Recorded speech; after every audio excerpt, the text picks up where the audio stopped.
अनमोल वचन। अखिल भारतीय संत मत सत्संग के संस्थापक और गृहस्थ में आनंद योग के जनक परम संत महात्मा परम पूज्य श्री यशपाल जी महाराज अर्थात परम पूज्य भाई साहब जी द्वारा प्रतिपादित इन अनमोल वचनों का पालन करना अति आवश्यक है। ये वचन हमारी गृहस्थ आध्यात्मिक साधना के लिए मूलभूत सिद्धांत हैं, जो इस प्रकार हैं। हम दुनिया की हर चीज की कीमत आंकते हैं, अपने मानव जीवन की कीमत भी जाने व परमात्मा की प्राप्ति हेतु साधना करें। मनुष्य योनि एक उपहार है, इसीलिए परमात्मा को धन्यवाद देते हुए आधा घंटा प्रातःकाल, आधा घंटा सायंकाल पूजा अवश्य करें।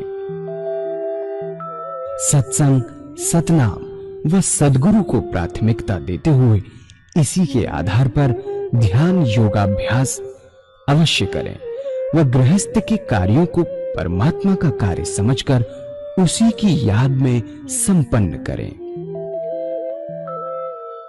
हर समय ये ध्यान रहे कि गुरु कृपा द्वारा परमात्मा की पवित्र सत्ता का हमारी आत्मा में वास है, अतः मन में निरंतर अपने इष्ट देव का जाप करें। मान सम्मान की इच्छा न करें व अपमान से दुखी न हो। परमात्मा के अतिरिक्त किसी और का भय न करें। दूसरों की बुराई न करें, न सुने, सत्य व मधुर बोलें, अश्लील शब्द मुंह से ना निकालें, सभी से नम्रतापूर्ण व सुंदर व्यवहार करें। धर्म पत्नी के अतिरिक्त अपने से बड़ी से माता जैसा, बराबर की से बहन जैसा व छोटी से पुत्री जैसा व्यवहार करें। सांसारिक जीवन यापन की आवश्यकताएं अंतहीन है, इसीलिए अधिक से अधिक समय सत्संग में व धन परोपकार में खर्च करें। याद रखें, न स्त्री माया है, न धन दौलत, न ही परिवार। माया वह है जो हृदय को परमात्मा से दूर हटा दे। अतः निरंतर सत्संग और सद्गुरु की शरण में रहने का प्रयास करें। भोजन अपने इष्ट को अर्पण कर प्रसाद रूप में परमात्मा की याद में करें। रात्रि में सोने से पहले अच्छे बुरे कार्यों का आत्मनिरीक्षण कर उसका समुचित पश्चाताप करते हुए ध्यान करें व प्रभु की गहरी याद में ही विश्राम करें। परमात्मा तू ही है, तेरी इच्छा पूर्ण हो।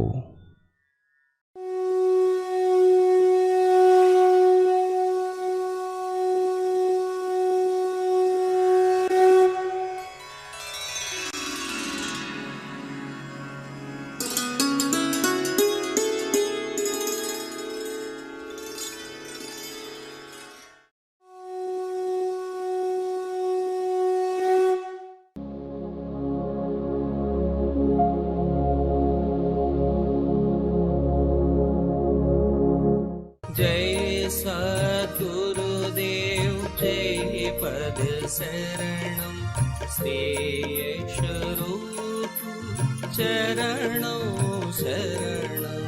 जय सद्गुरुदेव जय पद शरणं श्री यशरूप चरणों शरणं। पूजनीय माताओं और बंधुओं, आज सुबह साधन की पहली सीढ़ी के बारे में बताया गया कि कैसे 8 घंटे अपने इष्ट को याद कर सकते हैं। 8 घंटे का ध्यान, अपने इष्ट की याद, और जैसे काम आज कर रहे हैं उसी प्रकार काम सारे चलते रहेंगे, उसमें कोई रुकावट नहीं। अब 8 के 16 घंटे कैसे करें, ये भी देखना है कि हमारे दुनिया के काम पर कोई असर ना पड़े और सुंदर होते चले जाए, आज से अच्छे साधना की पहली सीढ़ी में आधा घंटा सुबह पूजा ध्यान, आधा घंटा सायंकाल पूजा ध्यान, आधा घंटा दोपहर भोजन। अगर भोजन परमात्मा की याद में डूब के किया जाए, वो समय भी बे प्रैक्टिस अपने आप अपने इष्ट की याद में बीतना शुरू हो जाता है। आधा घंटा रात्रि भोजन और 6 घंटे सोने। हर व्यक्ति चाहे कितना बिजी क्यों ना हो अपनी लाइफ में, अपने बना सकता है परमात्मा का चिंतन। इस प्रकार 24 घंटे में से 8 घंटे परमात्मा का चिंतन कर सकता है। अब हम देखेंगे कि 8 के 16 घंटे कैसे। इसके लिए संतों ने बहुत सुंदर नीति अपनाई कि 8 घंटे के अलावा अगर आपके पास कोई समय खाली है तो वह परमात्मा को दे दे। अगर खाली नहीं है तो कोई बात नहीं। अगर खाली है तब परमात्मा का चिंतन, अपने इष्ट देव का। इसका तरीका क्या बताया कि आप अपनी आत्मा से पूछिए। आपकी आत्मा स्वयं निर्णय करेगी कि आपके पास खाली समय है कि नहीं है। अगर है तो ईश्वरीय चिंतन, खाली नहीं काम है तो काम कीजिए। इस पर मैं विचार अपने आपके सामने रखूंगा। हम सुबह उठते हैं, शौच जाते हैं, मंजन कुल्ला करते हैं, ब्रश करते हैं, शेव करते हैं, स्नान करते हैं। ये सारा समय खाली है। कोई दफ्तर का काम नहीं करते, कोई व्यवसाय का काम नहीं करते। ये नित्य कर्म है, सभी को निभाना पड़ता है, सभी करते हैं। ये समय खाली है और बड़ी आसानी से ईश्वर को दे सकते हैं, बहुत आराम से। अगर कोशिश करें तो मिसाल के तरीके से ब्रश करते हैं, क्या तरीका बताया कि परमात्मा से प्रार्थना कीजिए अपने इष्ट देव से कि ये जो 20 मिनट ब्रश करने के हैं बेकार चले जा रहे हैं, इस समय का कोई लाभप्रद इस्तेमाल नहीं। परमात्मा से प्रार्थना कीजिए कि ये प्रभु, ये जो काम करूंगा तेरी याद में करूंगा। ब्रश लीजिए, टूथपेस्ट परमात्मा की याद में लगाइए, ब्रश करना परमात्मा की याद में शुरू कीजिए। जो अच्छे साधक हैं, जिनके संस्कार अच्छे हैं, बहुत ऊंचे हैं, उनसे तो बहुत आसानी से हो जाता है, दिक्कत नहीं आती। जिनकी आहार और विहार की शुद्धि हो गई है, उन्हें एक काम बहुत जल्दी होना शुरू हो जाता है, बहुत जल्दी, दिक्कत नहीं आती, आसानी से हो जाता है। अक्सर दिक्कत क्या आती है कि हमने जो शुरू किया परमात्मा की याद में काम करना, थोड़ी देर तक तो मन लगा रहता है, फिर कहीं दूसरी जगह चला जाता है, कहीं दफ्तर में चला गया, कहीं व्यवसाय में चला गया, कहीं बाजार में चला गया, अपने केंद्र से मन हट जाता है। इसका इलाज ये है कि मन से लड़ाई ना लड़िए। अगर मन से लड़ाई लड़ेंगे तो कभी कामयाबी हासिल नहीं होगी। मन को अपना मित्र बनाइए। जब मन चला जाए दफ्तर में तो बड़े प्यार से समझाइए कि भाई दफ्तर में 8 घंटे तो लगाने ही है, आके 9 से 4 बजे तक क्या करेंगे? 10-20 मिनट का समय है, ये ईश्वर की याद में लगाए। बड़े प्यार से समझाइए, उसे फिर दोबारा ले आइए, ईश्वर की याद में लगाइए। हो सकता है थोड़ी देर तक मन लगा रहे, फिर कहीं तीसरी जगह चला जाए, आपको पता भी ना चले। बहुत से समय पता भी नहीं चलता, थोड़ी देर में आत्मा फिर कहती है कि मन कीड़ी से हट गया। जब ऐसा आत्मा कहे तो फिर प्यार से उसे लाइए, ईश्वर की याद में लगाइए बड़े प्यार से। अगर मन से झगड़ा करेंगे तो कभी आपको सफलता प्राप्त नहीं होगी। बार बार धीरे धीरे करने से होगा। अभ्यास की एक विशेषता है, अभ्यास से आदतें बनती हैं। जितनी हमारी आदतें अच्छी बुरी सब अभ्यास से बनती हैं। कैसे? अगर सुबह चाय पीने की आदत है तो फौरन याद आ जाएगा। यही सिगरेट पीने वालों का भी हाल है, बार बार पीते पीते चेन स्मोकर हो जाते हैं। एक बुझी की दूसरी लगाई। यदि पूछे भाई इसका स्वाद क्या है तो कहेंगे स्वाद ना पूछें, कड़वा कड़वा धुआ है, पर आदत पड़ गई है, मजबूरी है। ऐसे ही शराब पीने की आदत पड़ जाती है, पहले देखा देखिए किसी स्मिथ की पार्टी में एक पैक, दूसरी पार्टी में दूसरा, तीसरी पार्टी खुद देते हैं, पीते पिलाते हैं, आदत और बढ़ती है। धीरे धीरे रोज पीते हैं, उसके बाद फिर बगैर पिए नींद नहीं आती, आदत और बढ़ी, जीवन के लाले पड़ते हैं पर आदत वह छोड़ नहीं पाते, हालांकि इसका स्वाद इतना अच्छा नहीं, इतना खराब है। तो एक काम को बार बार करने से आदत पड़ जाती है। ऐसे ही अगर हम अपने जीवन में अभ्यास से अच्छी आदतें बनाएं तो ऐसी प्यारी आदत बन जाएगी कि जब ब्रश हाथ में आएगा ऑटोमेटिक परमात्मा की याद हो आएगी, और जब तक ब्रश करते होंगे तब तक परमात्मा की गहरी याद में डूबे होंगे। कुल्ला किया, ब्रश रखा, दूसरा ख्याल आया। इसलिए भगवान श्री कृष्ण ने अभ्यास पर बहुत भारी जोर दिया। अभ्यास से आदतें बनती हैं, और जब आदत बन जाती है तो याद अपने आप आती है बिना प्रयास के। दूसरा आइटम, हम लोग शेव करते हैं, जैसे ही शीशा और हजामत का सामान सामने आए आप ईश्वर की याद में डूब जाइए, उसी की याद में साबुन लगाइए, उसी की याद में ब्लेड लगाइए, उसी की याद में शेव कीजिए। इसको आदत बनाने में समय नहीं लगेगा, क्योंकि अब आपको ऐसी आदत बनती चली आ रही है। बहुत इजी है। अगर ब्रश करने के अभ्यास में 6 महीने लगे तो जानिए कि यह अभ्यास 4 महीने में पूरा हो जाएगा, और ऐसी सुंदर हालत होगी कि जैसे शीशा और शेविंग का सामान सामने आया कि आपको परमात्मा की याद हो आई, अपने आप आएगी। और जब तक शेव करते होंगे परमात्मा की याद में गहरे डूबे होंगे, परमात्मा की याद बनी होगी। इसके बाद हम लोग स्नान करते हैं, बाथरूम में जाते हैं तो विचार आता है कुछ गाया जाए। आजकल के बच्चे सनेमा का राग निकालते हैं, बजाय सनेमा के कोई भक्ति रस का भजन गाइए, साथ साथ स्नान कीजिए, अंदर भी साफ बाहर भी साफ। ऐसी स्वच्छता मालूम होगी कि शरीर भी साफ और मन भी साफ। कभी कभी ऐसा विचार कीजिए कि अपने इष्ट देव को स्नान करा रहे हैं, बड़ी पवित्रता आती है, बड़ी सुंदर स्थिति बनती है।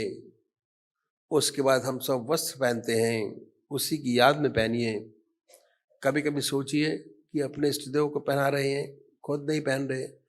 तो ये सारा मॉर्निंग रूटीन का समय जो आज तक बेकार चला जा रहा था, अगर हम प्रयत्न करें, प्रयत्नशील हों और थोड़ा सा अभ्यास करें तो इस सुबह के सारे काम ईश्वर की याद में कर सकते हैं।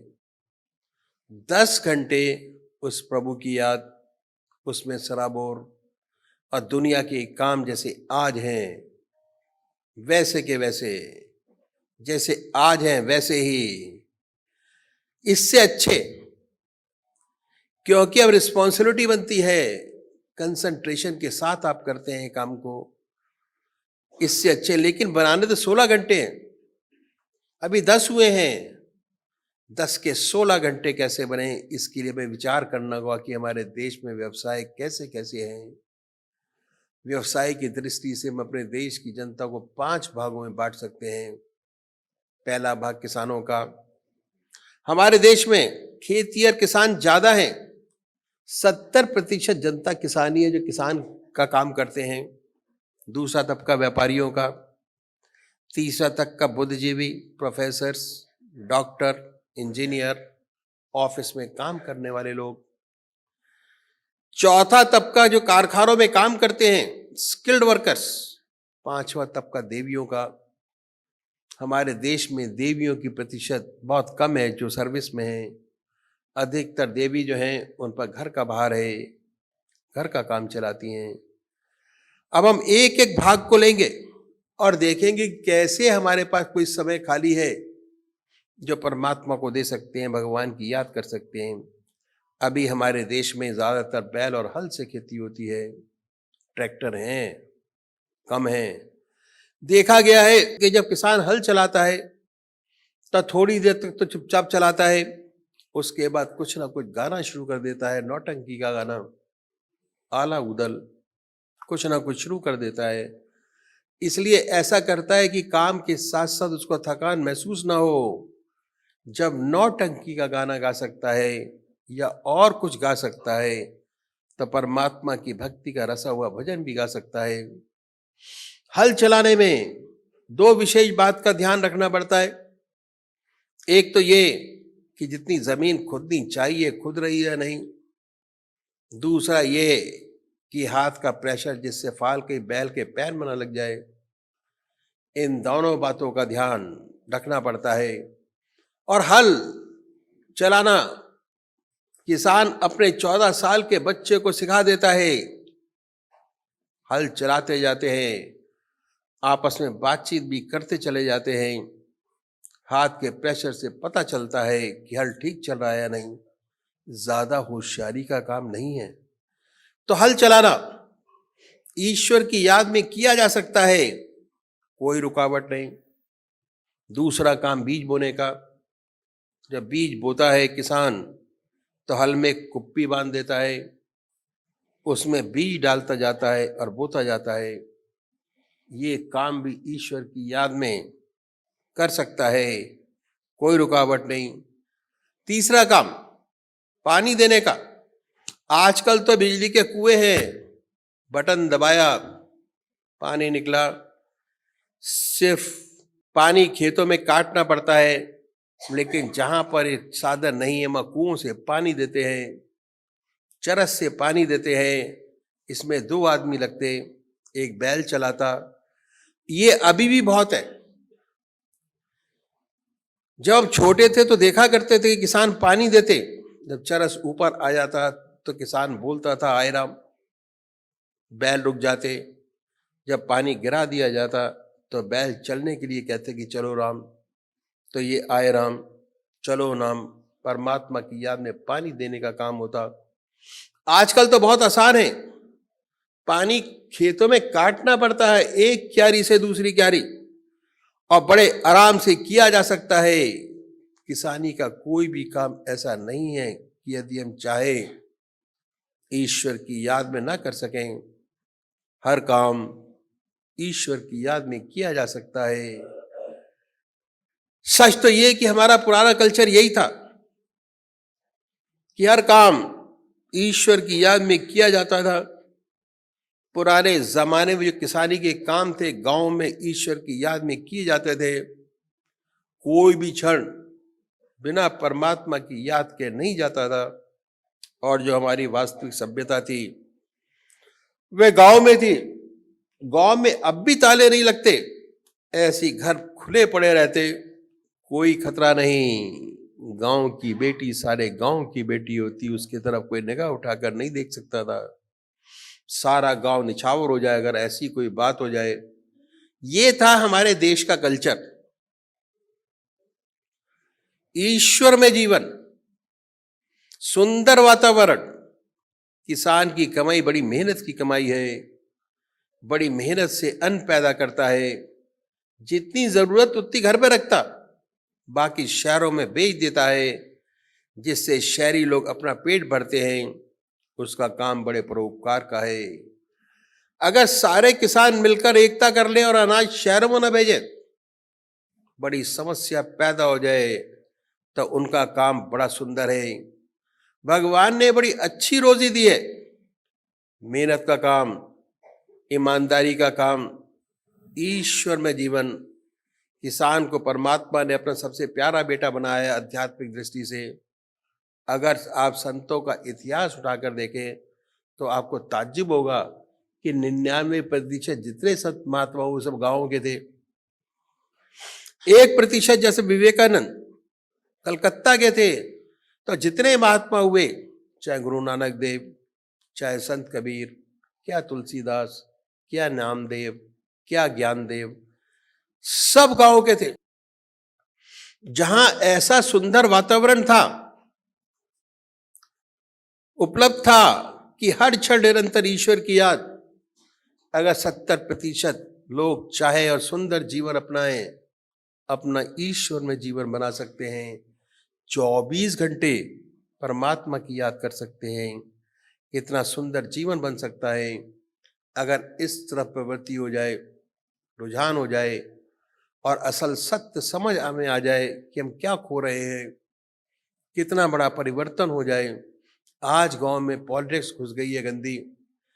अवसर दिया है भगवान ने, मनुष्य जीवन दिया है अच्छा जीवन बनाने के लिए। अगर हम चाहें प्रतिशील हो, अपने देश को स्वर्ग बना सकते हैं। प्रेम की गंगा बहे, इतनी आत्मीयता हो कि अपने और गैर में फर्क मालूम ना हो। दूसरी बात क्या है कि कर्म में भावना का महत्व है। कौन सा काम किस भावना से किया जाता है, कर्म का स्तर बदल जाता है भावना की वजह से। वही कर्म है बंधन में बांधने वाला है, वही कर्म आपको परोपकारी बना देता है, वही कर्म आपको ईश्वर से मिला देता है। कर्म में असली चीज भावना की है। यही किसान अगर इस भावना से खेती करता है कि मुझे पैसा मिलेगा, पैसा तो मिलेगा, लेकिन अगर उसकी भावना ऐसी बन जाए कि भगवान ने ऐसा सुंदर काम मुझे सौंपा है, मैं सबकी सेवा करता हूं, अन्न पैदा करता हूं, ये सात्विक भावना बढ़ते बढ़ते अनुभव कराती है कि कितनी ही मेहनत क्यों ना कर ली जाए, पर यदि ईश्वर कृपा ना हो तो कुछ नहीं हो पाता। बड़ी अच्छी फसल लहला रही है, कटने के लिए तैयार खड़ी है, पर यदि देव प्रसन्न नहीं है और ओले पड़ गए, सब कुछ नष्ट हो गया। किसान अनुभव करता है कि करने वाला तो कोई और है, परमात्मा करता है। जैसे ऐसी भावना आई कि वह करते हुए भी अकर्ता बन गया, देखने वाला हो जाता है, करने वाला नहीं। यंत्र समझता है अपने आप को, कोई करा रहा है, वो करता है।